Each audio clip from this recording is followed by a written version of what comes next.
Zaman, ustalıkla kumdan bir heykel yontmak gibidir. Ne zaman bir şeyler yapılacak olsa, başka bir gün için erteleme eğilimi doğar. Stoacılar, bu oyalanmanın bir bataklık gibi insanın enerjisini emdiğini fark etti. Seneca'nın dediği gibi, zaman doğru kullanılmalı ve kaçınılmaz hızıyla boşa harcanmamalıdır. Üretkenlik, ertelemenin karşı kıyısında yatar, disiplin, o kıyıya geçmek için bir köprüdür. Eyleme geçmek, erteleme alışkanlığını kırmakla eş anlamlıdır. Bu, kendi potansiyelimizin efendisi olmak anlamına gelir. Bu yolculukta, ertelemenin gücünü kırarken, aynı zamanda iç huzuru ve başarıyı bulabiliriz. Kendimizle olan anlaşmamızda, zamanın heybetine rağmen, sorumluluklarımızı almak bize gerçek mutluluğu getirir. Ve işte, ertelemeyi önleyen 7 stoik ilke. 1. Hedef belirleme ve kabul etme. Ertelemeyi aşmanın ilk adımı, hedeflerini belirlemek ve bu hedeflere ulaşmak için gereken adımları planlamaktır. Stoik düşünce, hedeflerini gerçekçi ve ölçülebilir şekilde belirlemenin önemini vurgular. Belirlediğin hedef, ertelediğin işle ilgili olmalı ve net bir şekilde tanımlanmalıdır. Bu hedefi belirledikten sonra, durumu kabullenmek önemlidir. Stoikler, üzerinde doğrudan kontrol sahibi olamayacakları durumları kabul etmeyi öğütler. Kabul etme, sadece var olan koşulları değil, kendini de kabul etmeyi içerir. Başarısızlık korkusu veya mükemmeliyetçilik gibi içsel engellerle mücadele etmek için kabul etme önemli bir adımdır. Kabul etme, sadece bir durumu pasif bir şekilde kabul etmek anlamına gelmez. Aksine, durumu kabul etmek, ona uyum sağlama ve bu koşullar altında harekete geçme becerisini içerir. Bu adım, verimli ve etkili bir şekilde harekete geçmek için gereken içsel motivasyonu artırabilir. Dolayısıyla, ertelediğin işle ilgili net bir hedef belirlemek ve ardından o durumu kabullenmek, Stoik felsefenin ertelemeyi aşma konusundaki temel ilkelerindendir. Bu adımları takip etmek, hedeflerine daha odaklanmanı ve işe başlamanı kolaylaştırabilir. 2.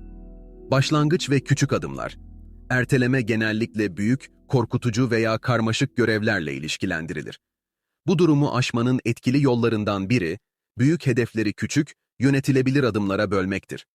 Stoikler, büyük bir işin başına oturmak yerine, daha küçük, erişilebilir bir parça ile başlamanın daha etkili olduğunu öğütler. Bu stratejiyi uygulamak için büyük bir görevi, projesi veya işi parçalara ayırmak önemlidir. Ardından, bu parçalardan birine odaklanarak işe başlamak, başlangıç yapmanın ve momentum kazanmanın önemini vurgular. Örneğin, bir rapor yazmak gibi büyük bir iş yerine, ilk olarak konuyu araştırmak veya bir konu başlığı belirlemek gibi daha küçük adımlarla başlamak, işi daha yönetilebilir hale getirebilir ve başlangıç için direnci azaltabilir. 3. İçsel kontrol odaklılık. Stoik felsefe, sadece doğrudan kontrol edebileceğin şeylere odaklanmanın önemini vurgular. İçsel kontrol odaklılık, genellikle ertelemeyi aşmak için son derece etkili bir stratejidir. Stoikler, insanın sahip olduğu tek gerçek kontrolün kendi düşünceleri, tepkileri ve eylemleri üzerinde olduğunu öğütler. Örneğin, bir projenin sonucu üzerinde doğrudan kontrolün olmayabilir. Ancak projeyi nasıl planladığın, çaba gösterdiğin ve işine ne kadar dikkat ettiğin gibi unsurlar üzerinde kontrol sahibisin.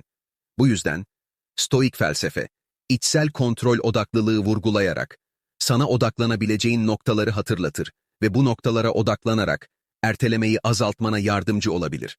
4. Memento mori ve zamanın değerini anlama. Stoik felsefe, memento mori kavramını vurgular. Bu ifade, unutma, öleceksin anlamına gelir ve Stoikler için hayatın geçiciliğini, ölümün kaçınılmazlığını hatırlatır. Ölüm gerçeği, zamanı daha değerli ve ölçülü bir şekilde kullanmayı teşvik eder. Erteleme, genellikle zamanın değerini anlama eksikliğiyle ilişkilendirilebilir. Stoik felsefe ise zamanın insan için en değerli kaynak olduğunu öğütler. Ölüm gerçeğini anmak, her anın önemini vurgular ve zamanın değerini kavramanı sağlar. 5.